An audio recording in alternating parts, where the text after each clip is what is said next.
हे देवी, अब शीघ्र इसका उद्धार करो।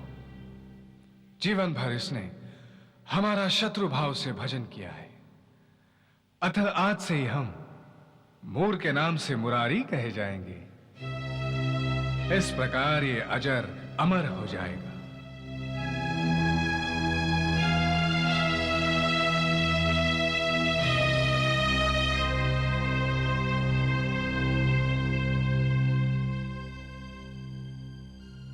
हे मां, मुझे मुक्ति दे।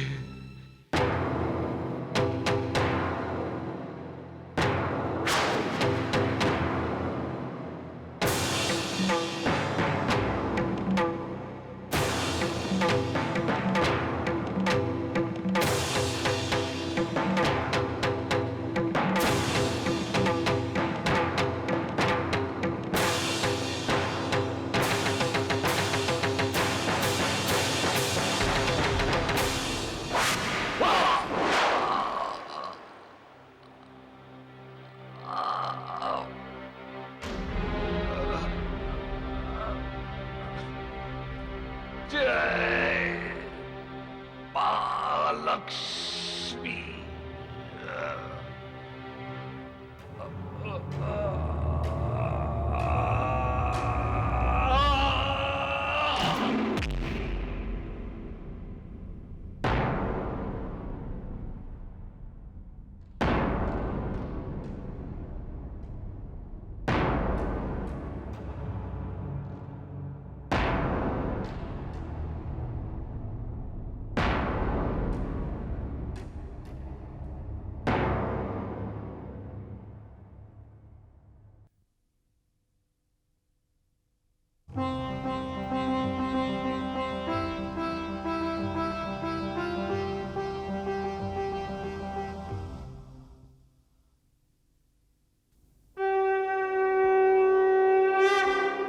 नमस्तेस्तु महामाये श्रीपीठे सुरपूजिते शंख चक्र गदाहस्ते महालक्ष्मी नमोस्तुते।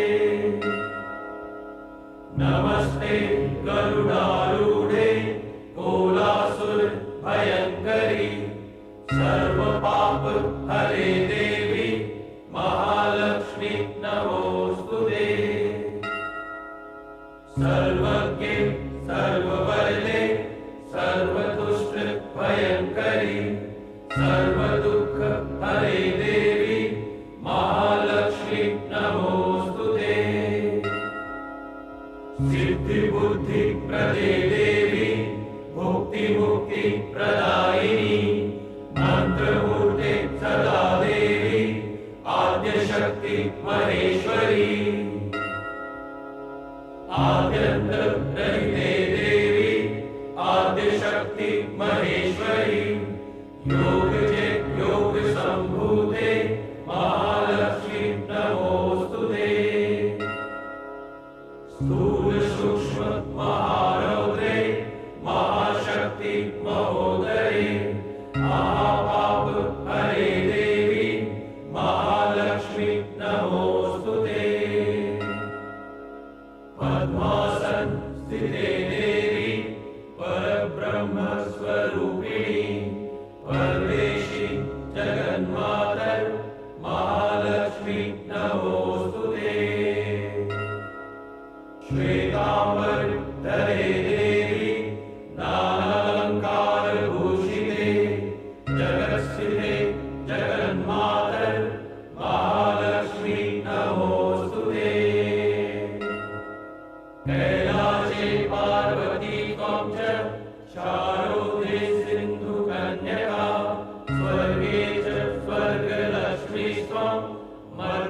तस्मिंश्च भूतले वैकुण्ठे च महालक्ष्मीर्देवदेवी सरस्वती गङ्गा च तुलसी त्वं च सावित्री ब्रह्मलोकतः कृष्णप्राणादिदेवी त्वं गोलोके राधिका स्वयं रासे रासेश्वरी त्वं च वृन्दावन वने वने कदम्बमाला त्वं देवी कदम्बकानने च राजलक्ष्मी राजगेहे गृहलक्ष्मीर्गृहे गृहे। हे देवी वैष्णवी, इन देवताओं के द्वारा यहां प्रथम बार आपकी पूजा की गई है, अतः आप यहां सदा सर्वदा विराजमान रहेंगे। युगों युगों तक धरती के लाखों लाखों भक्तों की मनोकामना आप पूर्ण करती रहेंगी। हे देवी, इस पर्वत पर आप भक्तों को रिझाने के लिए अनेक लीलाएं करेंगी। फिर कलयुग में हंसाली ग्राम के पंडित श्रीधर की मनोकामना पूर्ण करने के लिए इस निर्जन पर्वत को आप यशस्वी बना देंगी। हे भगवान विष्णु की अंश शक्ति माता वैष्णवी, परम पावन भारत भूमि के उत्तर में गिरिराज हिमालय के मुकुट की भांति शोभित यह त्रिकूट पर्वत आपके कारण विश्व का एक महान तीर्थ बन जाएगा। दूर दूर देशों से श्रद्धालु भक्तजन आकर आपकी पूजा अर्चना करके अपना जीवन धन्य बनाएंगे। हे सनातन शक्ति माता वैष्णवी, हे भक्तों का मंगल करने वाली, आपकी जय हो, जय हो, जय हो।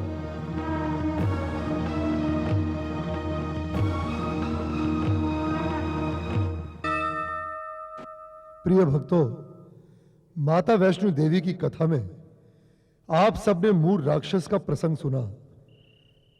मैं आप लोगों से यह जानना चाहता हूं कि इस कथा से आप लोगों ने क्या सीखा और क्या समझा। स्वामी जी, मैंने तो यही समझा है कि बुरे कर्मों का फल बुरा ही होता है। स्वामी जी, दुखी ब्राह्मणी के श्राप के प्रभाव से मां वैष्णो देवी ने मूरदैत का वध किया। स्वामी जी, इस कथा में मूर राक्षस ने भी देवताओं और मनुष्यों पर वही अत्याचार किए जो हर राक्षस करता आया है। भक्तों, आप सबका कथन अपने अपने स्थान पर उचित है, परंतु इस मूर कथा से हमें और भी बातें सीखने को मिलती हैं। हमारे शास्त्र, पुराण, उपनिषद आदि में आए हर कथा प्रसंग से हमें लोक शिक्षा का महान उद्देश्य मिलता है। स्वामी जी, लेकिन इस दैत्यमूर कथा का क्या सार निकला? बेटी, इस संसार में कोई भी अजर अमर और अविनाशी नहीं होता। यहां कोई भी वस्तु स्थायी नहीं है। Nothing is permanent. और जब कोई भी देव, दानव, मानव ईश्वर से वरदान प्राप्त कर उसका दुरुपयोग करता है, तो दीनहीन कमजोर मनुष्यों पर किए गए अत्याचार हाय और श्राप बनकर उसके वरदान को विफल कर देते हैं, और इस तरह वो स्वयं अपने आप अपने विनाश को निमंत्रण देता है।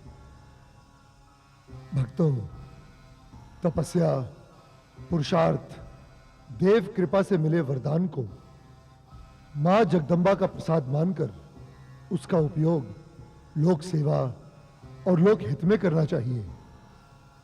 स्वामी जी, आपने तो गागर में सागर भर दिया। नपे तुले शब्दों में मूर की कथा का सार समझाकर आपने हमारे ज्ञान के द्वार खोल दिए हैं।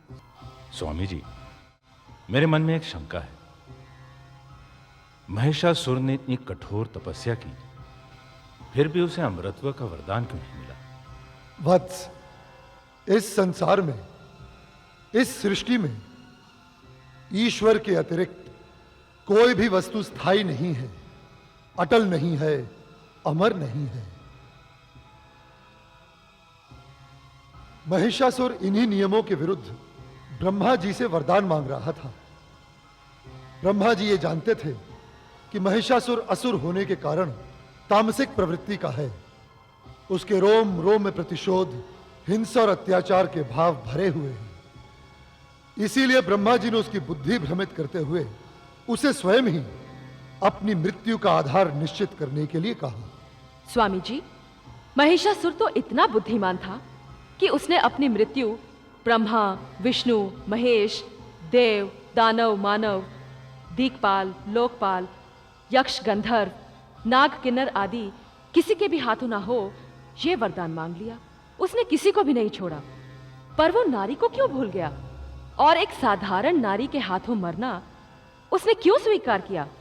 बेटी, वो मूढ़ अभिमानी अहंकार के मद में इतना चूर था कि वो स्त्री को तो मात्र भोग की वस्तु समझता था, पैरों की धूल समझता था। मगर वो मूर्ख ये भूल गया कि नारी ही सृष्टि का मूल आधार है, परम शक्ति। परंतु स्वामी जी, ये जानते हुए भी कि पाप का फल बुरा होता है, लोग ऐसा आचरण क्यों करते हैं? वत्स, इसका कारण कही गई कथाओं में स्पष्ट है। दानव मानव कोई भी हो, पहले जब वो कमजोर, विवश और लाचार होता है, तब वो भगवान की शरण में जाता है। उन्हें प्रसन्न करने के लिए वो तपस्या करता है और फिर वरदान प्राप्त करता है। और जब वो वरदान प्राप्त कर लेता है तो अहंकार के नशे में अंधा हो जाता है और अपने आप को सबसे महान समझने लगता है। और वही अहंकार का अंधापन उसे पाप करने पर विवश कर देता है। और फिर एक पाप 100 पापों को जन्म देता है और एक दिन उसका वही परिणाम होता है जो दुष्ट दैत्यराज महिषासुर का हुआ था, हिरण्यकश्यप का हुआ था, मूर दैत्य का हुआ था।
प्रिय भक्तों, ये कथाएं हमें यही शिक्षा देती हैं कि जब भी हम पर भगवान की असीम कृपा प्राप्त हो तो हमें उस कृपा से जन जन का हित करना चाहिए। भगवान का उपकार मानते हुए दीन दुखियों की मदद करनी चाहिए। तब वो कृपा तुम्हें तार देगी, तुम्हारे जन्म जन्मांतरों को सफल बना देगी। और यदि उस कृपा को अहंकार बना लिया तो वही अंत होगा जो दुष्ट दैत्य महिषासुर का हुआ था, मूर का हुआ था। स्वामी जी, आपने जो भी कहा उसमें कोई संदेह नहीं, पर एक प्रश्न पूछने की इच्छा हो रही है। हाँ हाँ बेटी, अवश्य पूछो। स्वामी जी, यहाँ प्रचलित माता वैष्णो देवी की कथा, ये तीर्थ स्थान लगभग 700 साल पहले प्रकाश में आया। तो मूर राक्षस को मारने वाली माता वैष्णवी शक्ति और ये यहाँ की माता वैष्णो देवी क्या एक ही माता हैं? हाँ बेटी, जब आदि काल में मूर राक्षस को माता वैष्णवी शक्ति ने मारा तो सृष्टि का आरंभिक काल होने के कारण यह पावन त्रिकुट पर्वत एक निर्जन स्थान था और युगों युगों तक निर्जन ही बना रहा। परंतु माता वैष्णवी शक्ति तो यहां सदा से ही विराजमान है। फिर कलयुग में पाप ताप से थके हारे मनुष्यों का उद्धार करने के लिए माता वैष्णवी शक्ति ने माता वैष्णो देवी का रूप लेकर आज से लगभग 700 वर्ष पहले श्रीधर पंडित और उसकी पत्नी सावित्री के घर में अलौकिक चमत्कार दिखाकर इस स्थान को पूरे विश्व में प्रसिद्ध कर दिया। स्वामी जी, श्रीधर और सावित्री के जीवन में घटे चमत्कार की कथा, मेरा मतलब माता वैष्णो देवी की कथा, कृपया बताने का कष्ट करें। बेटी, ये भक्ति बढ़ाने वाली कथा ध्यान से सुनो। जम्मू कश्मीर की सुरमई पर्वत मालाओं के मध्य हंसाली नामक एक ग्राम था, जहां पंडित श्रीधर और उसकी पत्नी सावित्री रहते थे। उर्वारुकमिव बंधनान् मृत्युर्मुक्षीयमामृतात्। ओम भूर्भुवस्वः तत्सवितुर्वरेण्यं भर्गो देवस्य धीमहि धियो यो नः प्रचोदयात्। धियो यो नः प्रचोदयात्। धियो यो नः प्रचोदयात्। ओम सूर्यदेव सहस्रांशो तेजो राशि जगत्पते अनुकंपये मां भक्त्या ग्रहणार्घ्य दिवाकर। ओम सूर्याय नमः। ओम भास्कराय नमः। ओम आदित्याय नमः। ओम सूर्याय नमः। ओम भास्कराय नमः। ओम आदित्याय नमः। ओम सूर्याय नमः। ओम भास्कराय नमः। ओम आदित्याय नमः। स्वामी,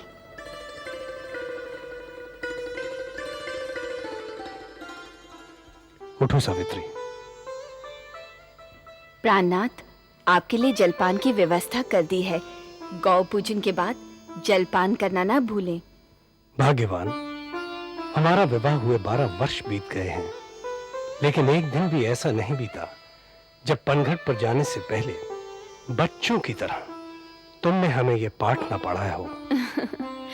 जब पतिदेव को पूजा पाठ के आगे अपनी सुधि ना रहे, तो ये पाठ पढ़ाना हर पत्नी का धर्म हो जाता है।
अरे रूपा, अब तेरी सासू माँ की तबीयत कैसी है रे?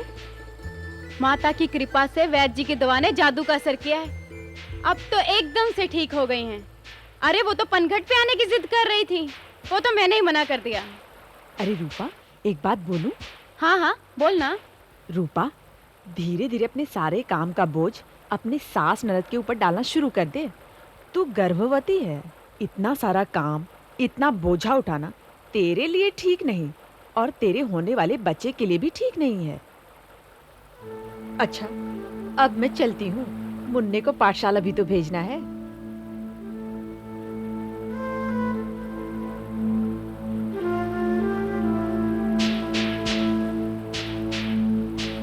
अरे सावित्री बहन, कैसी हो तुम? ठीक हूँ गौरी। अच्छा चलती हूँ, राम राम। अच्छा।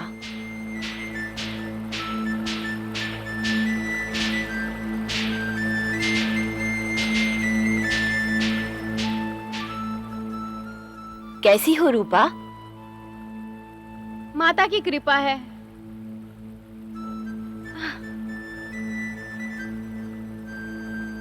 अरे ओ गोमती बहन, इधर आके मेरा घड़ा तो उठवा दे। क्या मैं तेरे पास आऊं? तेरे पास तो सावित्री बैठी है, उससे कह, वो घड़ा उठवा देगी।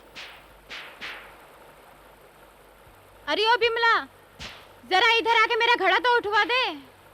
तेरी भी मत मारी गई है। सावित्री तेरे निकट बैठी है और तू मुझसे कह रही घड़ा उठा के देने के लिए। ओ सावित्री, रूपा का घड़ा उठा के दे दे। लाओ रूपा, मैं उठाने में मदद कर देती हूँ। क्षमा करें सावित्री बहन, आप मेरे घड़े को हाथ मत लगाना। मुझे चौथा महीना चल रहा है। मैं नहीं चाहती कि मेरे गर्भ पर आपकी परछाई पड़े। क्यों? मेरी परछाई को क्या हो गया? मेरी सास ने मुझे बताया है कि गर्भवती स्त्रियों को कुछ बातों का ध्यान रखना चाहिए, जैसे मुर्दे के दर्शन नहीं करने चाहिए, ठोकर से बचना चाहिए, और साथ में ये भी कहा है कि बांझ स्त्री की तो छाया से भी दूर रहना चाहिए। आपको ब्याहे 12 बरस हो गए हैं, मगर अभी तक आपकी गोद नहीं भरी। मेरी सास कहती है कि आप बांझ हैं, बांझ।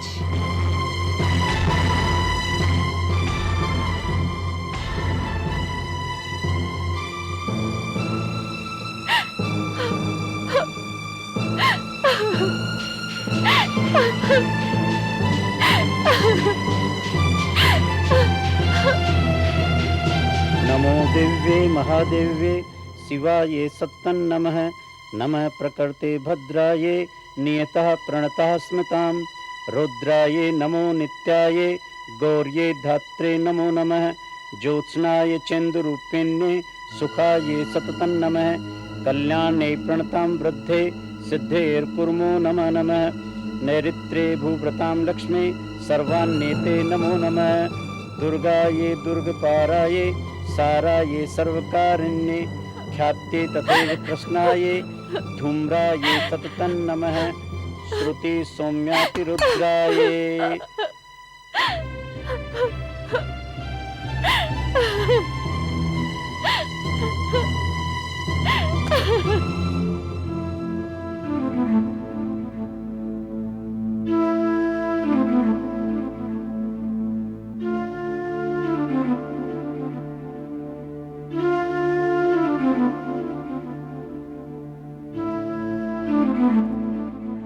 सावित्री, दरवाजा खोलो। सावित्री, सावित्री, सावित्री दरवाजा खोलो।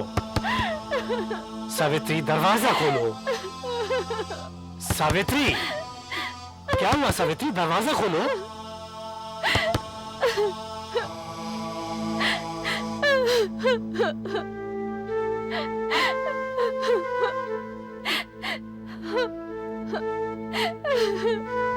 क्या बात है सावित्री, इतना क्यों रो रही हो? कोई अमंगल समाचार मिला है? हाँ हाँ, सब अमंगल है। इस घर में मंगल है ही क्या? आपका पूजा पाठ, नेम देव सब झूठ है, सब झूठ। हम निपुतों का जीवन अमंगल नहीं तो और क्या है? सावित्री, भाड़ में गई सावित्री। बांझ कह कह के लोगों ने मेरे कान पका दिए। बोलो, क्या अपराध है मेरा? क्या अपराध है?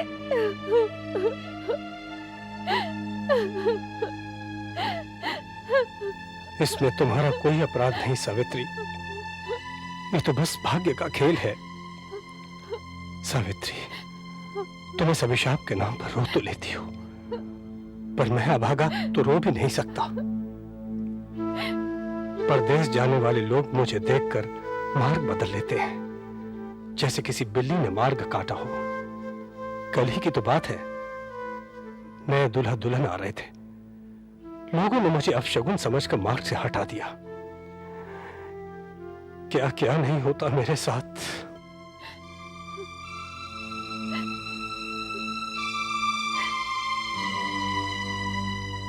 सावित्री, हम बंजर भूमि के सूखे पेड़ हैं, और सूखे पेड़ पर तो पक्षी भी डेरा नहीं डालते।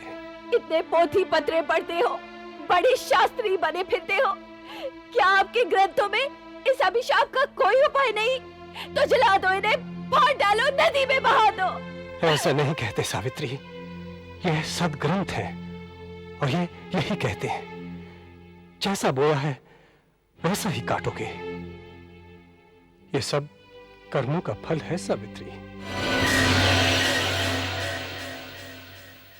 कहानी आज यही रुकी है, लेकिन सफर तो अभी बाकी है।